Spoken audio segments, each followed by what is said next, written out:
Hey, this is Shiraz, and before we get started, I just want to let you know that when I clear something for someone, when I cause a shift, I tend to yawn and cough from the energetic shift that happens. I don't know why it happens. It's just how my body works. And if you don't know that, you're going to listen to this video and go, what the hell is wrong with this guy? You might still think that, but now there's more of an explanation. The other thing to keep in mind is that if you hear something that you can absolutely relate to, when I cleared for them, you can get it cleared for you too. Just say yes when they're saying yes, and it works.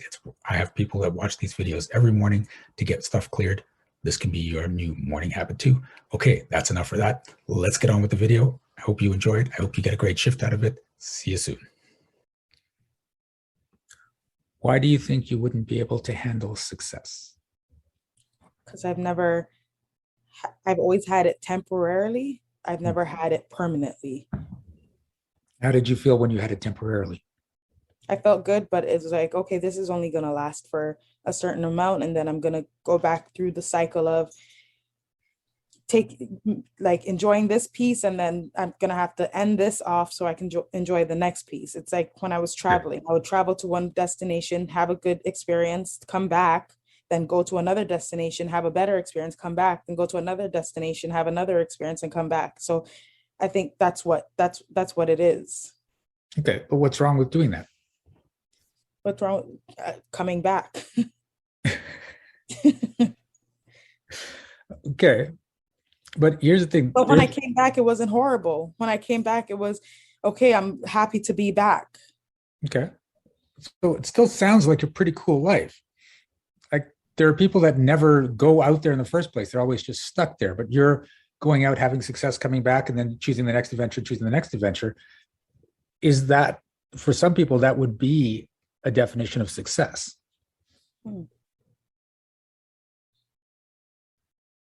So are you willing to step out of the story that because you kept coming back, you were never successful? Yes.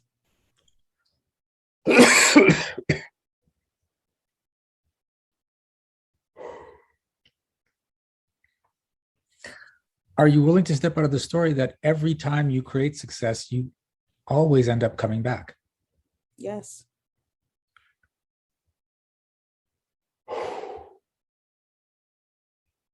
Because it's interesting, because when you started telling the story, you didn't have any doubt that, oh, well, when I go out to create success, I come back. Like that's your story. You've decided there was complete certainty in that. And if there's complete certainty, then you're going to create it. Right? When you create certainty around the fact that I'm going to create bigger and bigger success each time I go out to the point where I don't have to come back, then that's what you'll create. But your certainty up until this moment has been, I always come back. Okay. What do you love about being back? I think I just like the comfort to come back and just reset. Because when I come back, this is not something that I cherish too much. So it's like here, I don't care about anything. I'm cool to just stay in my little space and ground myself and just rebuild. Okay. For the next thing. All right. So notice this. You're trying to make sure you don't create anything that you end up caring about. I think so. Okay. So are you willing to step out of the story that you have to make sure you don't create something you care about so you don't have to worry if you lose it? Yes.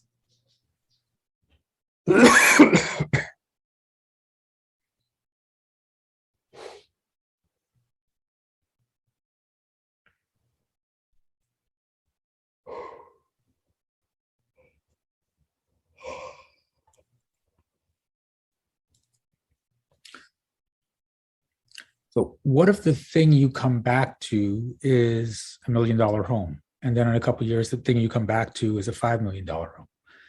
And it's the place you can still kick back and not have to worry and just be you. But the default settings of what you come back to get bigger and bigger and bigger. That'll be amazing. Wouldn't it? Yeah.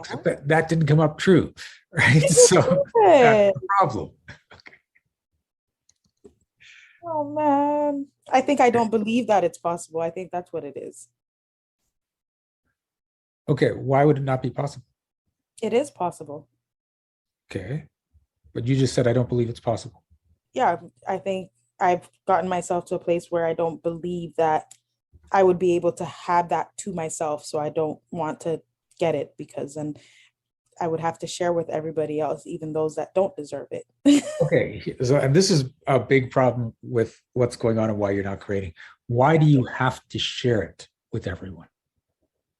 I think I'm just, I don't know. I just do too much for everybody. I Okay. just feel like, I guess maybe I don't, I don't know if they're capable of getting it for themselves, and I don't want to feel selfish, and I don't Ooh, want to deal with people feeling jealous and or envious. So I'd rather just share with them so they don't want to take what I have. okay. So look at this, all this fear. It's crazy, eh? Yep. So are you willing to step out of the story that you have to give away what you have before people try to take Yes. it?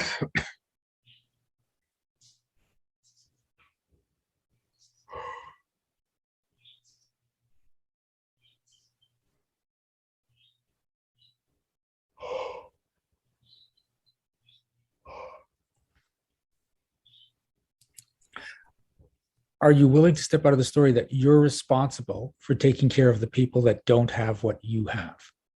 Yes.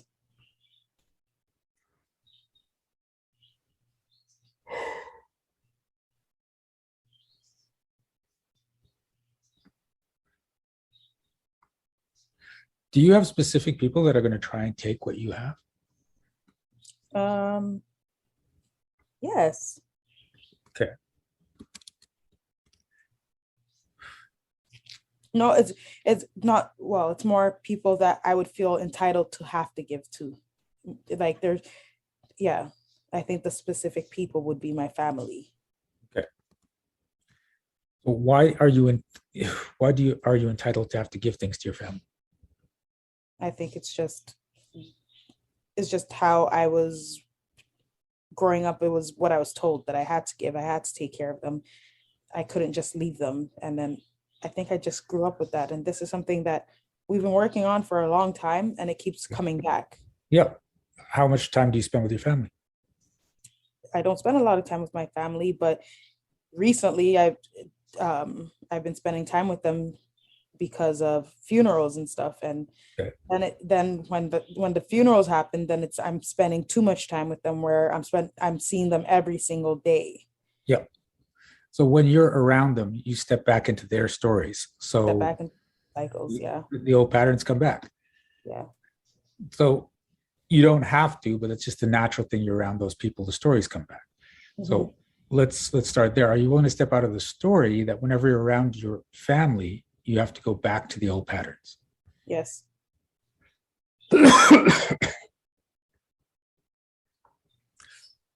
And keep in mind, if you're growing up and you're being told you're not allowed to go, you have to take care of the family, you're being told that by people who are not willing to be responsible for themselves, so they're trying to put it on you. Hmm. So you're being sold a lie and then you start living it. Hmm. So are you willing to step out of the story that you have to be responsible for the rest of your family? Yes.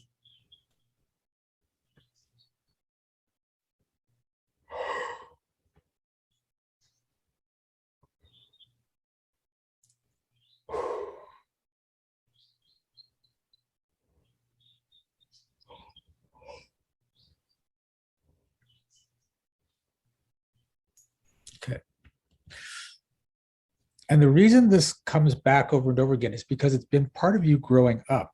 And unless you're hitting it on a regular basis, it creeps back, right? Hmm. So it's like pulling blocks out of a Jenga tower, but Hmm. you didn't pull out enough to make the Jenga tower fall. And then because you're not constantly pulling the blocks out, you actually start putting the blocks back in. And then Hmm. you're like, well, now it feels like I'm back where I started again. Hmm. So it's really important to, once you do the clearings, if you feel it creeping back, then you do the clearings again. And remember, I'm asking you, are you willing to step out of the belief? So I'm not clearing the beliefs in you. I'm asking you, are you willing to do it? When you say yes, you're doing it. Hmm. So even when you're not working with me, when you feel it coming in, you can just say, I'm stepping out of that belief. I'm stepping out of that story. Whatever it takes when you feel coming in, you step out and step out and step out, and eventually you won't go back in. Mm-hmm. So it's getting into that awareness of, oh, there it is creeping in again. No, not happening. Mm-hmm. Okay. What would happen if you didn't take care of your family? They would be jealous and envious, and then they would die, and then I would feel bad that they died and I didn't help them. Okay. So are you willing to step out of the story that your family will die if you don't help them? Yes. Oh, that's not actually moving. See, this is interesting because, they've helped put it there, but there's such a place of ego that my family will die without me. Mm-hmm. But at the same time, if I create big success, I have to help my family and give them everything I have. Mm-hmm. So you never create success for a long time, and you never create it at home because they're here. Mm-hmm. So you have to leave, create the success wherever you are, get rid of it, and come back home so they have nothing to take. Exactly. That's exactly what it is. Okay. So That's exactly what it is. So this is the life you've constructed just so you can take care of your family while not taking care of your family by not having enough to take care of them with, and not feeling guilty because you have too much. Yeah. But the choice is, you know what? I'm not going to take care of them. They're grown-ups. They can take care of themselves, and I'm not going to feel guilty if I have a lot and they don't. Mm-hmm. So are you willing to step out of the story that you have to feel guilty if you have a lot and your family doesn't? Yes.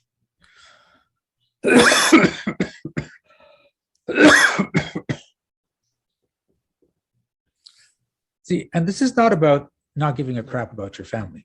This is about loving your family, but letting them create their own lives. And when you're in the space of, you know what, I got lots right now, I feel like giving a gift to some people in my family, then you're doing it out of the space of giving and generosity rather than commitment, obligation, and feeling guilty if you don't do it. Mm-hmm. And it does. And here's the thing, based on how you've described it, if you have a lot, they're going to try and get it. They're going to be like, no, you're part of the family. You're responsible. You should give. You just got to say no. Like, that's your story. I've made my success on my own, and I can choose what to do with my money. Mm-hmm.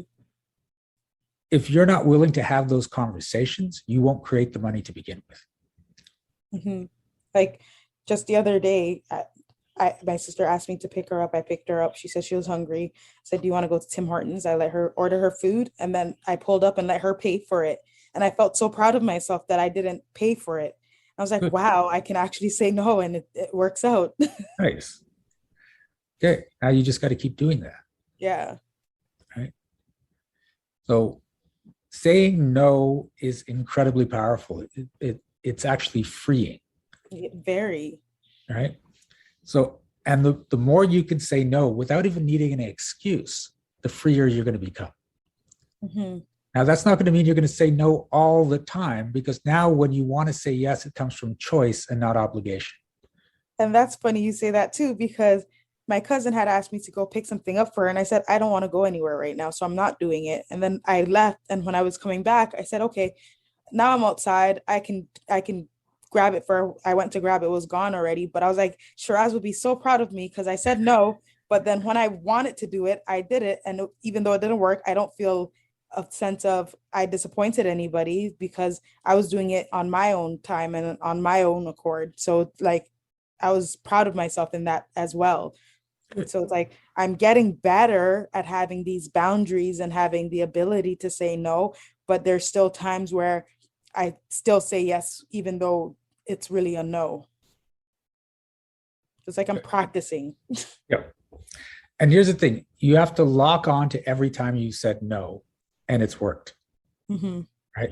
Because what's going to happen is the more you lock onto that evidence, the more of that evidence you'll start to see in your life. Mm-hmm. And then eventually it's just going to start to be the way you are. Mm-hmm. And not the anomaly. Because right now it feels like the anomaly. Oh, it was 2 times. Sure, I would be proud. I've done it twice. But eventually it'll just be, no, you know what? I don't even think about it now. It's just like, that's a no, that's a no, that's a no. You know what? This feels like a yes. I'll do a yes this time. Mm-hmm. Okay. And the other thing is you'll be training your family Yeah. because when you're staying firm in your no's, they'll get used to that and they'll stop asking. So then when you give to them, it'll actually be a gift because they're not even asking. You're just like, you know what? I felt like buying you guys all dinner. Here you go. I did. I actually did that. I did do that. All right. I went and bought everybody dinner. And when I got to the restaurant, the lady's like, so what are you going to eat? And I said, oh, I ate before I even came. And like, I felt good because it was like, I'm vegan. So I had gone to a vegan restaurant, got food for myself. I was full. And then I said, they look hungry. What do you guys want to eat? And I went to a meat spot and got them all food. And when I would be asked, what are you going to eat? It's like, oh, I'm not going to eat anything, or I'll just have a side. And it's like, at that moment, I was like, oh my gosh, I took care of me first. And I made sure I was full before I tried to pour into anybody else. And that was such a good feeling for me because it's usually the other way around. So good. You're learning. I'm a big girl now.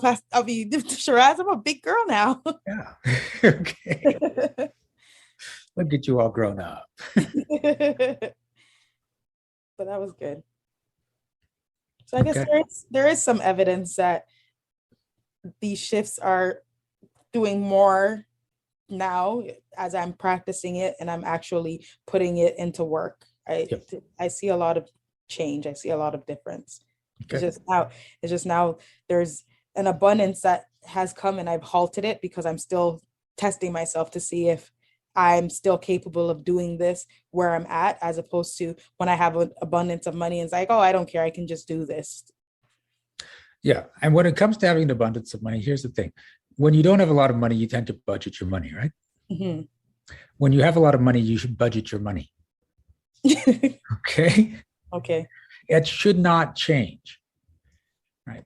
Now, the way I budget my money, and I think you've come to the money class. Yeah, we did the money class. We did the money class. So if you've got 10% of your money for having fun, which includes spoiling your family, you never go beyond that 10%. And if you do, you know you're not budgeting. You know you're just there feeling compelled to spend money, to look like a good person, to be liked, to do whatever. But the difference between, someone that makes $100,000 a year that gets $10,000 to have fun with, and a person that makes $1 million a year that gets $100,000 to have fun with. So the person with $100,000, it looks like they're spending all their money because it's coming from a perspective of, well, that was all my money, right? But the person with $1 million is still only spending 10%. Yeah. So let the money flow in and stay on a budget. Okay. And as long as you're doing that, everything's just going to work out. And stay strong in your nose. Here we go.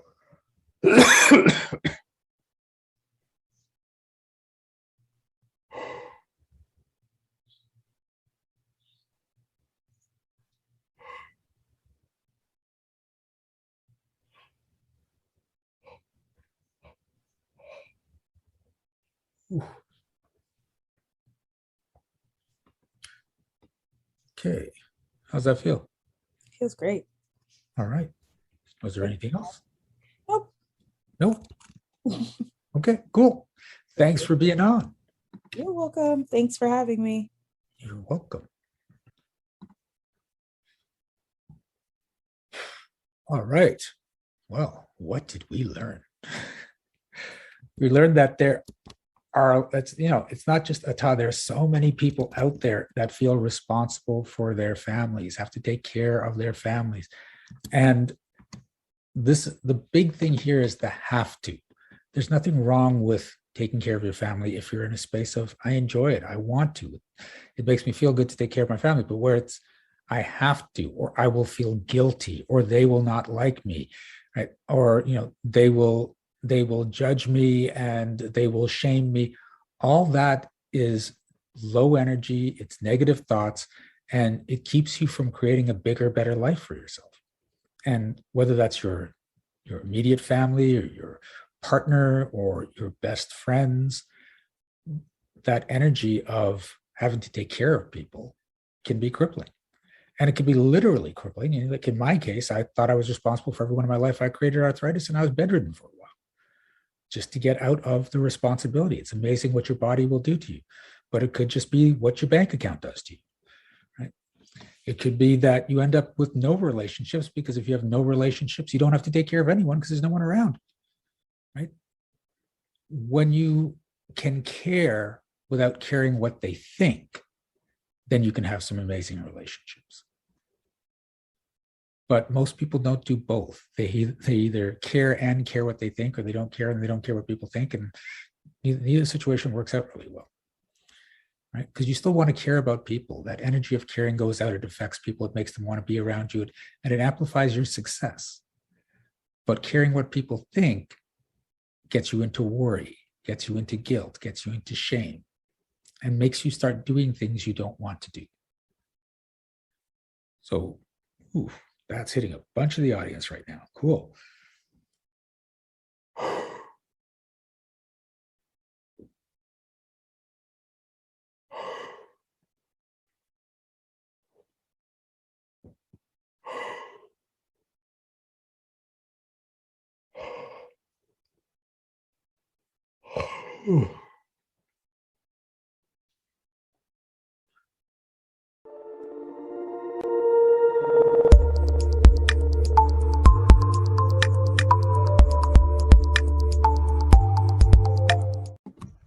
Thank you so much for watching this video. Please give it a like. And if you had a shift of your own, I'd love to hear about it in the comments. Also, check out the description for energetic magic events that you can attend every single month.